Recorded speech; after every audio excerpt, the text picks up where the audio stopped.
Welcome to the Meet the Maker Cellar session of Columbia Cheese. Very nice to have such lovely people here in the Zoom meeting. It's just awesome to actually see the faces that I see here. Today's session features the immutable, delectable, delightful Thomas Berglund of Almnäs Bruk. Thomas, please introduce yourself and say hello. Good evening, everybody. Fun to be here. To those of you that I haven't met before, I'm third, fourth, fifth generation working as the manager of our family farm. You can see parts of it in the background here. And it's great to be here. Never done this before, but watched last week and I thought it was great. I think you're great. Tell us a little bit about your production. What do you produce? How much do you produce? Actually, let's take a step back. Tell us a little bit about your history, how your family came to Almnäs Bruk, as well as like what you do. Sure. The place Almnäs was founded in 1225. The first book ever written in the Swedish language was a law that went from from oral tradition to written tradition. Before that, all books were written in Latin. An appendix in that book describes how some monks from a monastery across the lake that I think, well, you can see a little bit of the lake here behind my shoulders. They came over on August 14th, 1225 and met the lawmen of this region of Sweden to get the rights to part of this, of the land that is Almnäs today. And it stayed as a property of the church for 300 years. And then we had a king, Gustavus I, who thought it might be a much better idea if all the church's property was his property. Along comes Mr. Martin Luther and helps him with that. So we all were converted into Protestants. And from then on, it was the king's property until the end of the 16th century when a noble family bought it. And my family, which has normal red blood, came into ownership in 1915. My great-grandfather started the first pulp factory or the fourth pulp factory in Sweden. That was in the 1880s. And it was Microsoft back then. At that time, and well, he did real well, and well, it's continued like that. We've kept on the place. A dairy was built in the southern part where my eldest brother lives in Wrångebäck in 1860, and that, I guess, is when the first Wrångebäck cheeses were made. And in 1889, the brand name of Wrångebäck, Sweden, with the look that it has today, the imprint of Wrångebäck, Sweden, it was the brand name was registered, which makes it the oldest registered cheese brand in Sweden. My family came here in 1915. That was during the First World War. I don't think there was very much production at that time, but they've made astonishingly large amounts of cheese back in the 20s and so on. The cheese that was made at that time was the Wrångebäck cheese. That is and was the biggest production that we have. Where does the word Wrångebäck come from? Translated directly, it would mean wrong is the same word as in English. Incorrect or faulty or so on. Back comes from German. It means creek. So the faulty or the wrong creek.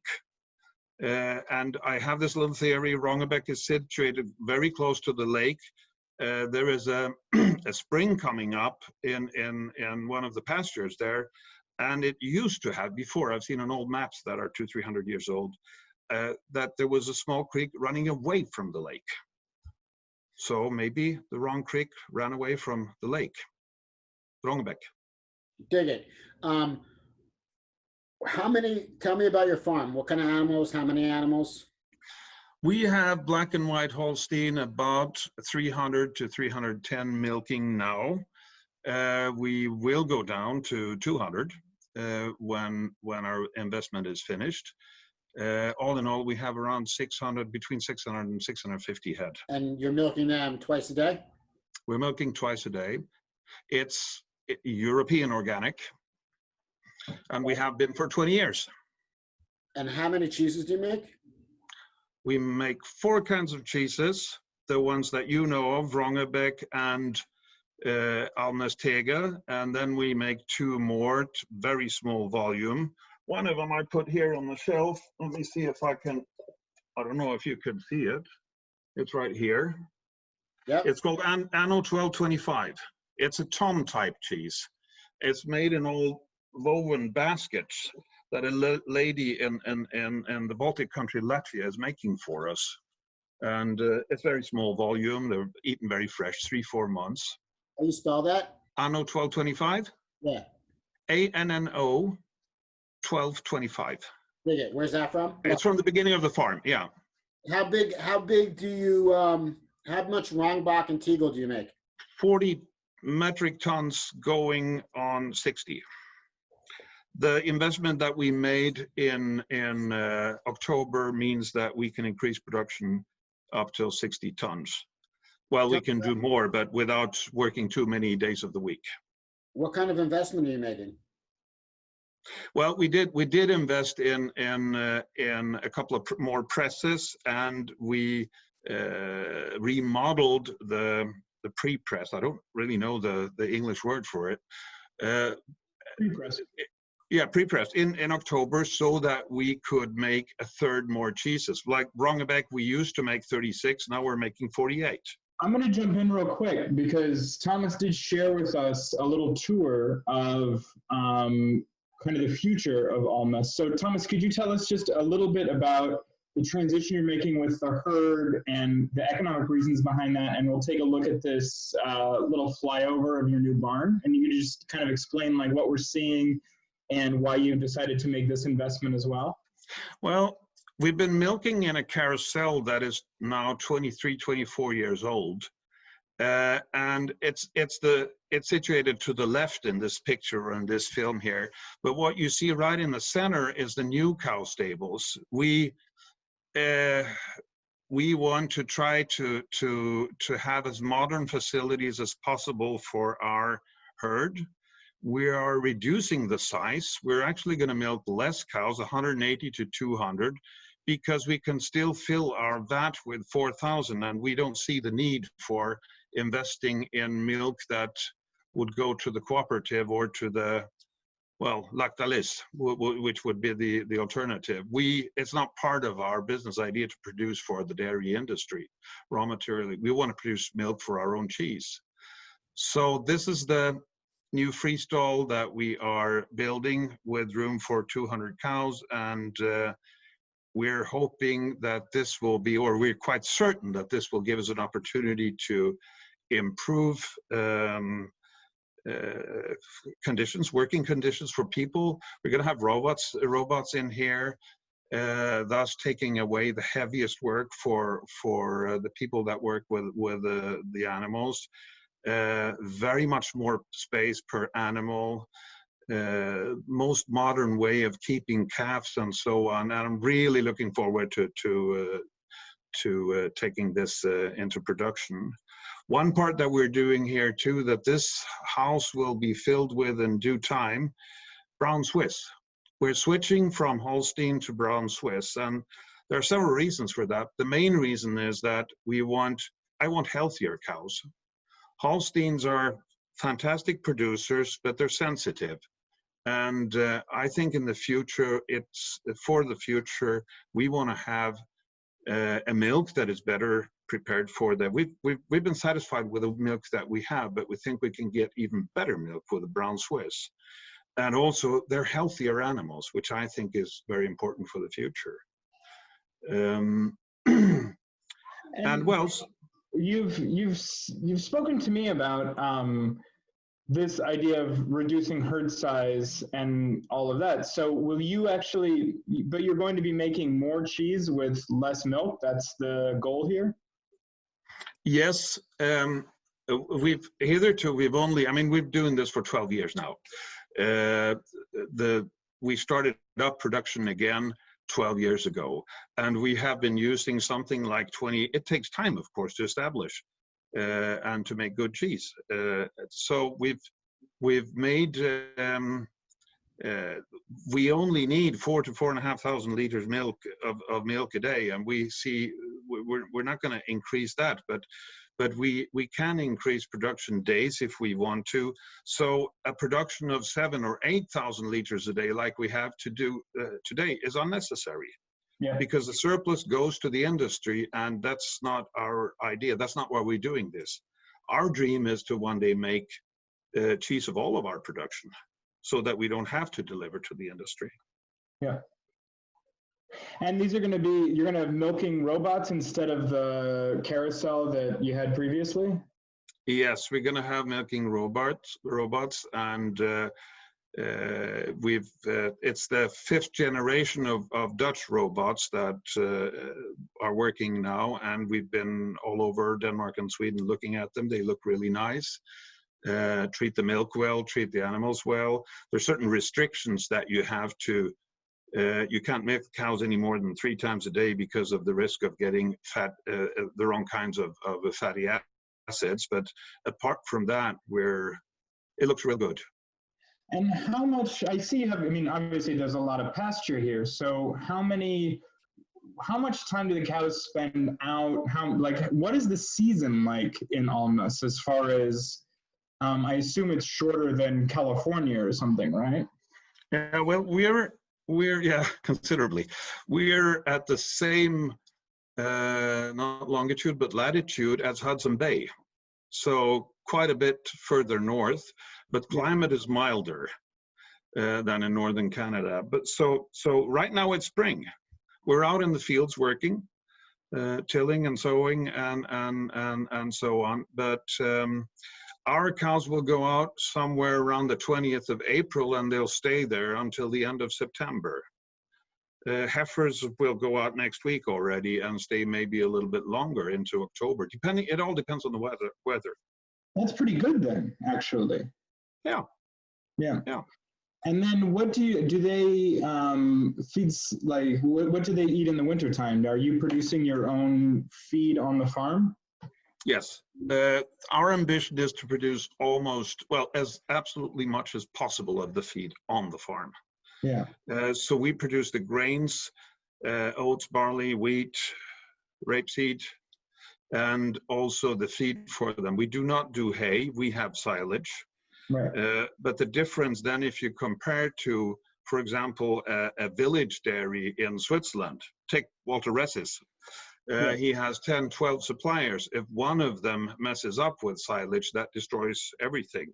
In our case, it's our own silage.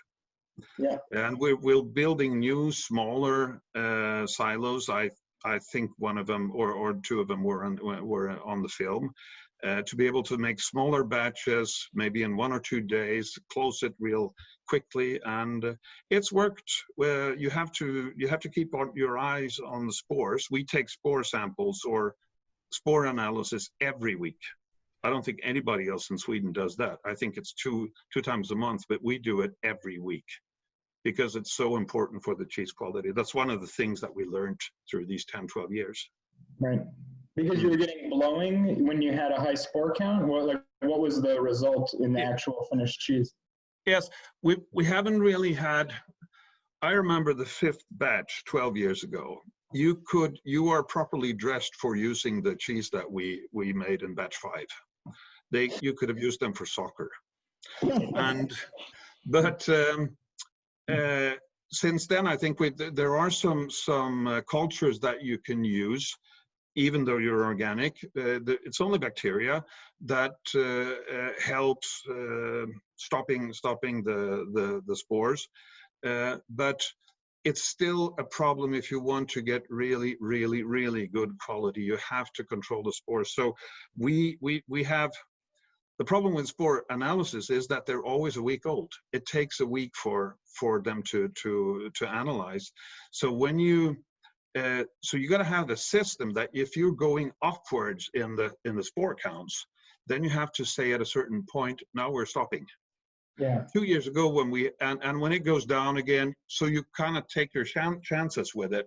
If the trend is upwards, you stop making cheese. if the trend is downwards, maybe you can do the opposite. 2 years ago, when we had such a terrible drought, all of August, we did not make cheese one single time because the spores were skyrocketing. And just to be clear, you're talking about not a safety issue, but a quality issue. I just want to... This is more a quality issue. It has nothing to do with safety whatsoever. For the people that aren't as familiar with what we're speaking about, why haven't you moved to, we hear a lot more about as dairies are growing, they're putting in centrifuges to kind of mitigate this issue with silage milk. I think, No, go ahead. They're expensive. Yeah, I think big production, yeah? Yeah. I think we need to make like 150 to 200 tons or something like that, because they're really expensive.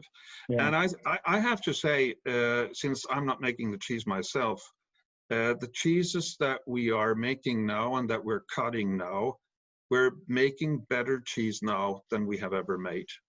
It's been a steep learning curve for 12 years, but I'm confident to say that we're making better cheese than we ever had. And we're making it with the silage milk. So it is possible. And it's been very, very consistent. I know, we've all worked together over the last few years on really stabilizing the profile, stabilizing, some issues that had come up along the way. Adam, unless you had something do you have anything to add at this moment? John, I got something, Adam, if you don't mind. We have a question coming in about the transition of cow breeds. We go back to that real quick. Thomas, can you talk to us about any concerns you might have about the higher fat content once you guys do switch to brown Swiss in the herd, affecting flavor and texture of the cheeses? Yes. First of all, we don't think that the fat content will be higher. We are buying into Swiss genetics. I think brown Swiss in America, correct me if I'm wrong, you know this better than I do, but from what I have learned, the American brown Swiss are higher in fat content and possibly also protein. The Swiss are breeding for a quota of 1.15 between fat and protein. And from what we've seen when I visited Switzerland, we won't raise the fat level all that much. Also, there's another factor which we have to take into account, that is, this will take time. We cannot, unfortunately, import animals to Sweden. We do have to do this the insemination way. So it'll take a couple of generations. I think the transition will be fairly slow then, 2-3 generations. Then after 3 generations, I think then you can say that we have brown Swiss. And as organic cow generations, not people generations. Cow generations, yes. Yeah. Yes. Yeah. Thank you. Yeah. And I think that's going to be there will be a transition, but I don't think it will affect the taste of the cheese or anything like that. It's over such a long period of time. And we can't use embryo transfer, which would have been a normal thing, because organic farms in Sweden or in Europe are not allowed to use embryo transfer. Mm. So it's going to have to be the insemination. We use brown Swiss bull on a black and white cow and do it again and again. Yeah. Yeah. But do you feel, I think when we had spoken, when you were first kind of like moving into this direction, you were speaking about a longer life for the cow too, in addition to the better welfare that you're trying to really help with the new stable and the new milking and all of that. Are the brown Swiss just a hardier breed? Are they more well suited to your climate? Why do you feel like you can get kind of a longer life from the brown Swiss than the Holstein? I guess it's an ethical statement we want to make, and also and the brown Swiss, if you look at the statistics, they have a longer life expectancy. They don't produce as much as the black and white ones, but I think it is very important to me and to the family that we can stand for the ethics of what we're doing. And I think the future demands of us that the cows are not seen as a tractor that you wear out and then throw away. I look at my daughter's generation. I know you have the same trends. You and I have been talking about it too. Young people are going vegan or vegetarian because they don't agree with the way we are running our operations. And to a certain extent, I feel they're right. Industrial farming isn't very nice. It isn't treating the animals very nicely, and we want to move away from that. That's one of the main reasons why we're making the cheese, because if you produce for the industry, the thumb is always on your head to accept lower and lower price and to lower your cost all the time, and sooner or later that's gonna end up in mistreatment of the animals, and we want to go in another direction. That's why we are making cheese. Yeah, we want to find another way. I'd like to get a perspective of the other side of maker to monger. How about let's unmute Benjamin and get some. Let's go to Minneapolis. How are you, buddy? So great. So, how you work with Wrångebäck? We do. We were, I believe, I've been told, the first shop in the United States to sell the cheese. Nice. Rumor has it. Did I tell you that? Johnny told me that. Here's the thing. In general, when we introduce a new item, Benjamin is the first one to test drive it on the counter and give great feedback and let us know what's going on with the cheese. Frankly, as we've gone through this this first phase with Wrångebäck and with Thomas, shops, I mean, Benjamin and cut-to-order independent shops like his are so essential to us because they were able to close that feedback loop so quickly.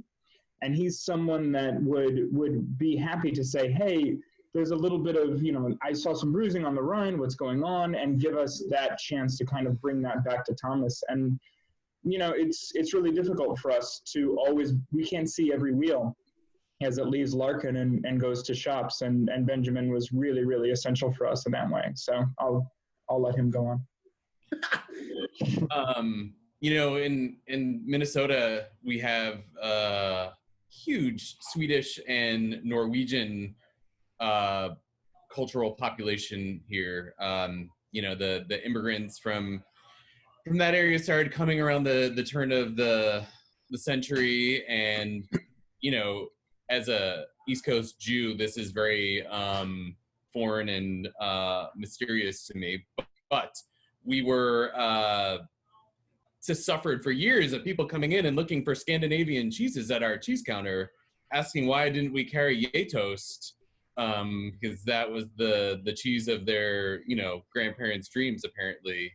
And there really wasn't a Scandinavian cheese out there, really that was differentiated for us to sell. And so we were unbelievably excited when Columbia told us that there was now an awesome option for us. And our customers went absolutely bonkers once we started carrying this cheese. What, from your perspective, how would you describe the cheese?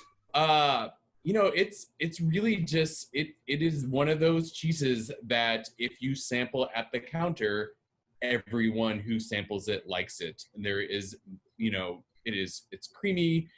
It's not too mild, but it's not too strong. It's not too salty. It's not too sweet. It hits a lot of those pleasure centers for people, and they just want to buy it, which is just, it's great. And so it's one of those cheeses where if you're just having a bad day and you're sampling cheese after cheese and nobody likes it, and then you go to Wrångebäck and you give them a sample of that, and immediately you got it made. So we could sell as much of that cheese as our hearts desired if that was the only cheese that we decided to sell on any given day. Thomas, how would you describe the cheese? I think Benjamin hit the thing that I always, it's the creaminess, the texture. I think that's texture, saltiness, a certain acidity. But to me, Wrångebäck is all about the creaminess of it as it melts into your mouth, the longevity, of the taste. That's the important thing for me when we taste it. Jonathan, how would you describe the flavor? You know, for us, I think we came across Thomas's cheese on a couple different occasions, and on our second look with it, and I think this was, the first one was Bra, or the second one was Bra, I don't really recall now, it's been so long ago. But I think for us at the time, we were very much mired in the difficulty of having a lot of cheeses from Switzerland that were very much alike. They had come from kind of the same trunk of the tree, as it were. And so I think at the time, you and I were talking about how do we move into a different kind of flavor realm. And I think that the one thing that we really kind of latched onto is like this nice bright acidity to the cheese that we weren't necessarily accustomed to from everything else that we were dealing with, which was primarily Switzerland, Germany, Northern Italy, which really on a map is sort of, you know, the size of like the Finger Lakes, right? So for us, it was a matter of really latching on to this nice, bright, different flavor kind of realm, away from just kind of like nutty, you know, because we had success and love for those kind of cheeses, but it was really bringing in a different textural asset and a different flavor asset. And not to mention the fact that it was, you know, within that kind of framework, it was a farm that we could believe in, people that we not only wanted to work with, but also to have dinner with, which is kind of, I don't know, sometimes important for a company our size and for what we do. I think this cheese is if a cheddar and an Alpine cheese had a baby, that's what this cheese tastes like. I think we could say we're the only company in America that imports a raw milk farmstead cheese from Sweden. I think that's a legitimate statement, which is also super cool. The origin story for me, which kind of like I think talks a little bit about our job as an importer, is that actually Kate Arding is who introduced me to Thomas.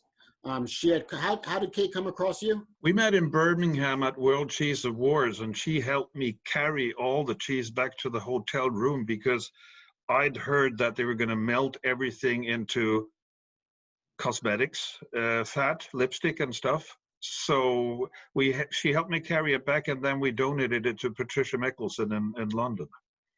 Nice, a little La Fromagerie.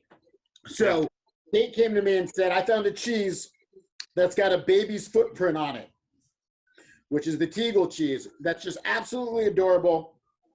And Thomas is even more adorable.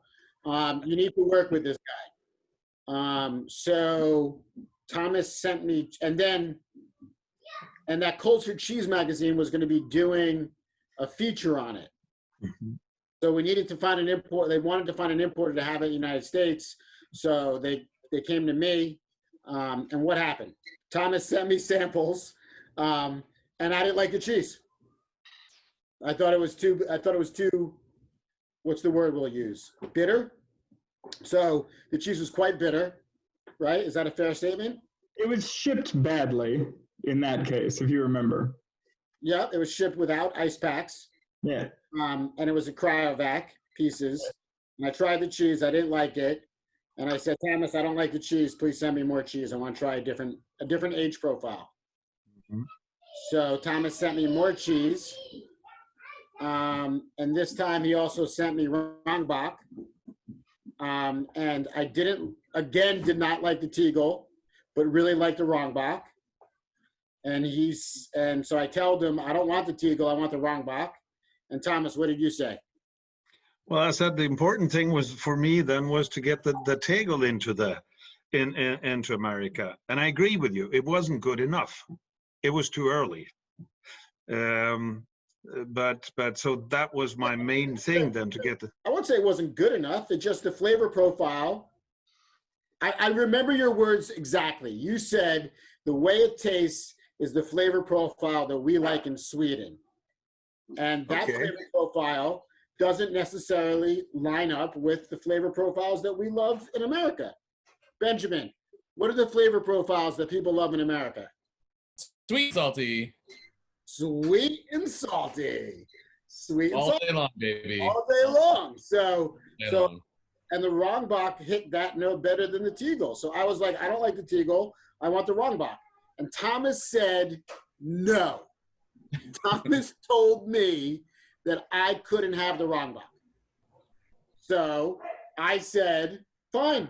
I don't want to, that I'm not buying the cheese. Even though I had already set up De Bruyne Brothers to be the fulfillment partner for the cheese in the culture cheese spread. So I don't recall the fine, Adam. It was something that began with an F, but just kidding you. Yeah, thank you. So another importer wound up carrying it, which we won't name right now, and away Thomas went for my life. And then how many years later was it in Bra that we sat down for lunch? Well, since it's every second year, it was either 2 or 4 years. After. And I remember that very distinctly, that conversation. You turned up and we looked at each other and I said, Adam, I F something up. And you said, yes, you did. And we decided then and there that we were gonna, over lunch, that Irish fellow, I don't remember his name, from Sheridan Cheese invited us. Yeah. Seamus Sheridan, so Jason Hines of Neojard creates a pavilion at Bra. That pavilion is kind of like Larkin Bra. Like all these vendors that live at Larkin through things like Neojard and Essex Street are in this one pavilion. At the bottom of that pavilion is a restaurant. Seamus Sheridan holds court there for lunch every day. I went to that lunch, sat across from Thomas. Thomas saw me, I saw him. I'm absolutely in love with the man. And the man actually cussed at me. He said, Adam, I fucked up. And I was like, how'd you fuck up? He said, I should have given you the Wrångebäck. And I was like, all right, so? He's like, I'm like, so what do you want to do now? So he's like, I want to work with you. I now better understand the U.S. market. I mean, I don't want to put words in your mouth, but you basically said you now understand the U.S. market and you understand what Columbia cheese could do for you. Yes. And I said, great. So let's start again. I have one simple question. Will you sell me Wrångebäck? And what'd you say? Yes, sir. And here we go. How long ago was that? 5 years, 6 years, Nice. 7 years? I don't remember it anymore. And at that point, how much Wrångebäck were you producing? Oh, something like 25 tons, 20 to 25 tons. And how much do you make now? We're closing in on the double. Double. Awesome. And how many countries outside of Sweden do you send this cheese to? Oh, 8, 10 European countries, something like that. Spain, France, Netherlands, England, or Britain, the Scandinavian countries, Hungary. I have one customer in Hungary, very proud of that. And then we have one customer in Hong Kong. Awesome. How much does Columbia, out of your production, how much do you think Columbia cheese takes? Well, I'm sure it's going up in direction of half of it. No, I'm just kidding you. No, but maybe 15%, 20%. Awesome. Does anybody else have questions that are on the Zoom? I have 2 questions that came in prior to our Zoom. Thomas, we kind of talked last week a little bit about Walter Ross coming over to work with you guys. Yes. And I think, well, we were talking about, troubleshooting some of the things with Wrångebäck. Can you talk about what that experience was like? Why did Walter come? What did he help you guys with? Kind of along those lines. Walter is a fantastic person. I'm sure you know that, all of you. He's very generous. He has a fantastic knowledge about cheese making. It's humbling to meet him. He's also, like all Swiss, I may say that because I'm half Swiss, very economical. So when from the very room I am sitting here, he could see into my office, the room in my office from the window. He tells me, I've noticed that you don't turn out the light. That costs money. And I forget the lights on. So I next evening I come back home and they're here, and him and his wife, who is an equally pleasant human being, they're sitting here, and I open my mouth to say to Walter, that I'd turn the lights off. And before I could, he said, I noticed, I know. It was very humbling. He went down and made cheese with our cheesemakers. And by the end of that day, he told me, came back up and he said, Thomas, nobody in Switzerland would make cheese the way you are doing it. Nobody. But by all means, don't change too much, because you're doing something, you're making a cheese that turns out into something that is different and unique and very special. And that's been our luck, I guess, that Wrångebäck is a cheese that doesn't really, you're the judges, but it doesn't really belong into a certain group or anything. Of course, it's a press cheese and so on, but it's not a bad case, of which there are very, very many and very many that are good. But we've learned a lot from Walter. One thing that's been very important for us is I went to visit him half a year ago when I was down to look at brown Swiss, etc. And there is no advisory service for artisan cheesemakers in Sweden. There's so few of us, and it's so newly restarted, so to speak. I think we're the only ones that export anything. And there's no advisory service. So Walter, except for the other ones, and that's good, but there's no professional advisor. So Walter told me, I'm gonna make some phone calls when I get back home. And so he found Rudi. And Rudi is somebody that works for a semi-state controlled or financed advisory organization for cheesemakers located in Bern, the capital of Switzerland. So we contacted Rudi and he came up, and he's been here 2 to 3 times, and it's helped us enormously. We've learned so much about cheese making. It's scary when you think back 12 years how little we actually knew about this. If I'd have known how little we knew, I'm not sure I would have dared to, but that's the way it is for everybody, I guess. We all learn as we go along, but it's been fantastic to have somebody come up, have a look at small details. I mean, we had some theories, and I think the problems you were talking about, Jonathan, here before, bit of surface damage, we had all kinds of theories. Rudi came along and he said, this is because you're not washing the cheese properly in the beginning. So what you are thinking is causing this. It's actually the symptoms. What you need to do is to get a strict washing scheme to wash the cheese by far more often than you did before, and we have done so, and it has given result.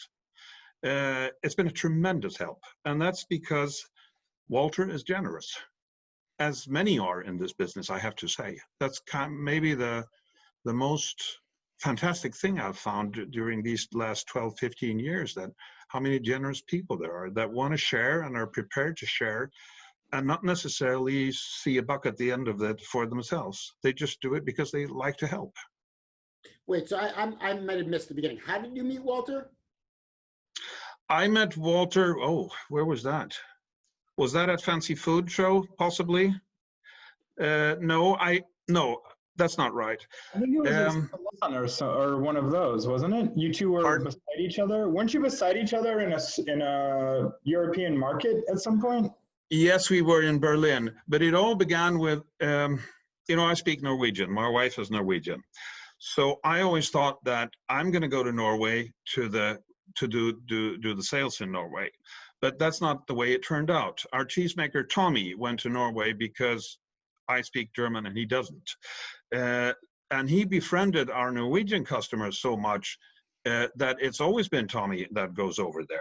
He does well with his Swedish there. It's easy.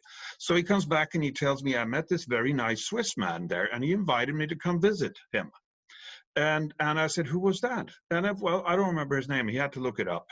It was somebody called Walter Ress. And I said, Walter Ress? And so I decided, you're going down there as soon as possible. If he has invited you, we want you to go down to there to get to know him and to learn. So I was on the phone only days after. And Tommy went down for 3 or 4 days. And that's how the contact was established. And then we were at Slow Foods. The Cheese Berlin is one of Slow Foods events, and we didn't know we were going to be there, but we met each other, and of course we had the connection because Tommy had been there to meet him. And we talked and talked, and he's a fantastic person. He's one of he's my great favorites in the business. Yeah. Benjamin, that's a really good question. What do people in Sweden think about what you're doing? I think that we get, sometimes to an extent that I almost blush, people are very, very positive to what we are doing. I don't know, given that you know a lot of Scandinavians, maybe you have a little insight in the Swedish market. We have, the cooperatives have completely monopolized and industrialized all dairy industry in Sweden. So what we're doing is we're trying to, together with our colleagues, artisan cheesemakers in Sweden, try to build up something new. And I think we get a fantastic response also from restaurants in the larger cities, and so it's. I have the same, even though it's my own cheese. I have to say I have the same experience. I'm often surprised how easy it is to sell a piece of Wrångebäck when you're at an exhibition or a market or something like that. It's fantastic to go to Hong Kong and have Chinese people with their tremendous gastronomical tradition come up to you and taste the cheese and love it. It's and I should point out too that just because it's creamy and everybody likes it, there really isn't much else that we sell at our counter that is like it. So in some ways, it's really this interesting thing where it's unique, and then it's and then it's really just universally loved. So that to me is also really interesting, that you can make something that's really special and differentiates itself from everything else at our counter. And granted, we maybe only have 50 to 60 cheeses, but it really sits kind of alone in its own spot. And it's always a hard question too when people ask us what kind of cheese is it, to give them a category that makes any sense. If I mean, I guess I could use Adams, if Cheddar and Alpine had a baby, but then their imagination might go crazy. I don't know. Yeah, I have to say, Benjamin, I'm really proud of the people that work here. When we started out, I had the recipe from my father's cheesemaker because my father had to stop in 1961. We did not produce Wrångebäck between 1961 and 2008. And I found him and he helped us to reconstruct the Wrångebäck. And I knew that story wasn't the problem when we had a historical cheese, when we had a farm with almost 800 years, but I had no idea whether if it was going to be a good cheese or not, because we started, well, sort of from scratch then. So I'm so grateful to the people that work here, that are actually making the cheese, milking the cows, and making this possible. It's been a fantastic voyage. It's awesome for us to think that our cheese is sold in Minneapolis. It's fantastic.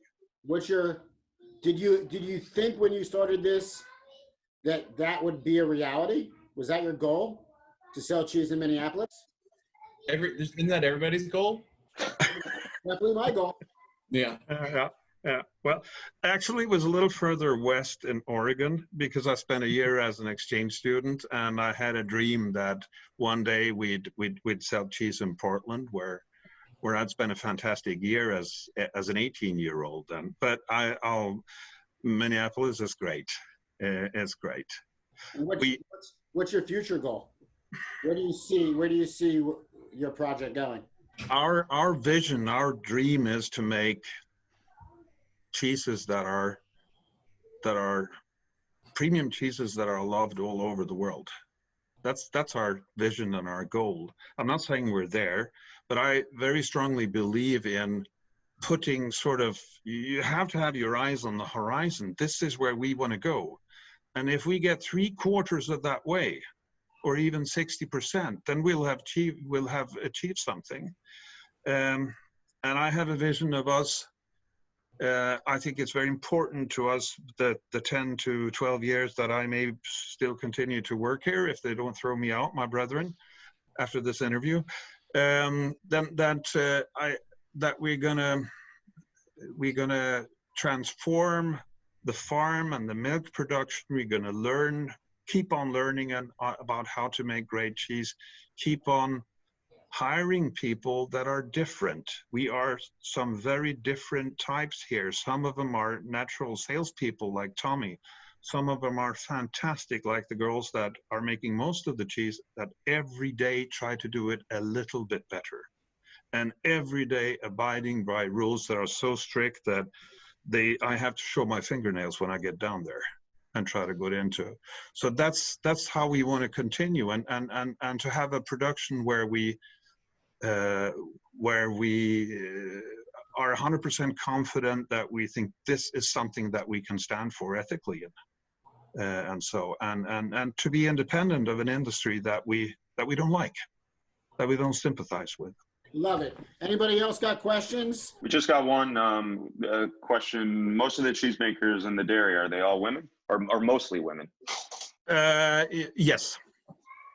I can tell you an interesting point about that, and that's that up until the end of the 40s, there were only there were only women making cheese.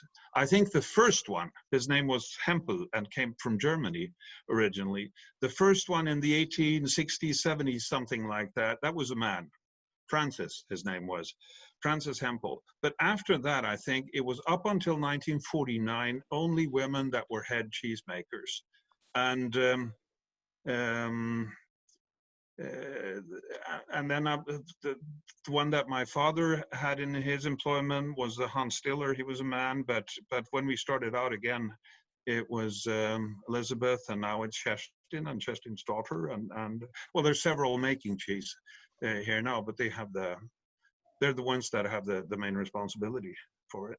It's a great question. I actually just learned that. I did not know that. And that should be a selling point that we promote more often, I think, guys. Absolutely. Any other questions?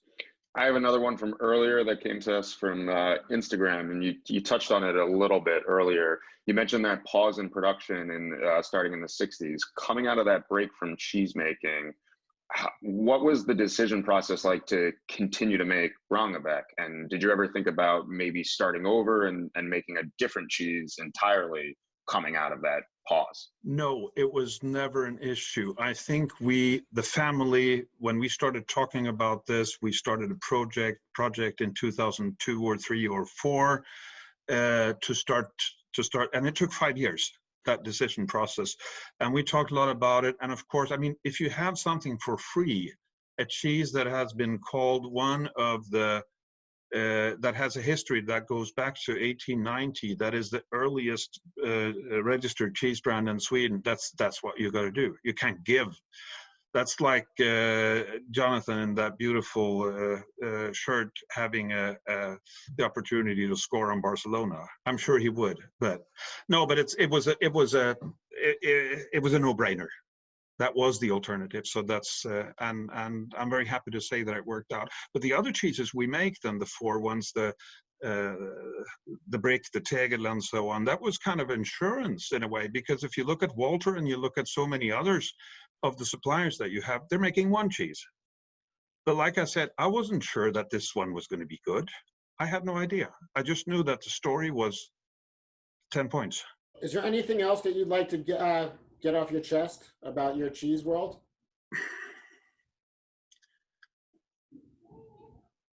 No, I'm just grateful. When I sit here, I realized how lucky we've been to be part of this big international family.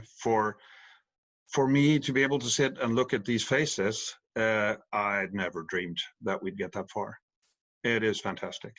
That's a privilege. Yeah, well, I'm really sorry we didn't get like 50 people on this call, but we have recorded it and we will share it socially on social media. So I think more people will get a chance to see this. I too am so grateful to have you in my life. When I first tried your cheese, did not expect to gain a friend, because I really just run a warehouse. I literally take out emails that you've written me and read them to myself to remind myself of why I do what I do. So I love you, Thomas, and I am so grateful to have you in my life. Thank you, Adam, and the same to you. I love you too. But isn't it that what we can give to each other, help each other to see the larger purpose of what we're doing? Not only paying bills and doing all the practical things that we need to take care of our businesses, but I think it's always important to go back to see where is the purpose in what we're doing, because that gives us meaning then. Jonathan came up with a rule as it relates to people we work with, and it's if I can't ride with them in a car for an extended period of time, I'm not sure I want to work with them. And so I just want you to know that I'd road trip with you any day of the week, right? Thank you, and the same to you. Anybody else got questions? If not, I think we should wrap this up. Well, this is round 2 of Maker to Monger Cellar Sessions. I want to thank Doug and Jonathan for organizing this. I want to thank Thomas for participating, and I want to thank everybody else on this Zoom for joining in. We all do this together. Maker to Monger is a link in the chain. You need every link to make the chain be a chain. So thank you for being in my life, all of you. Thank you for doing what you do for cheese, and I look forward to Zooming with you again in the very near future. Have a great day. Thanks, Adam. Thank you. Thank you so much.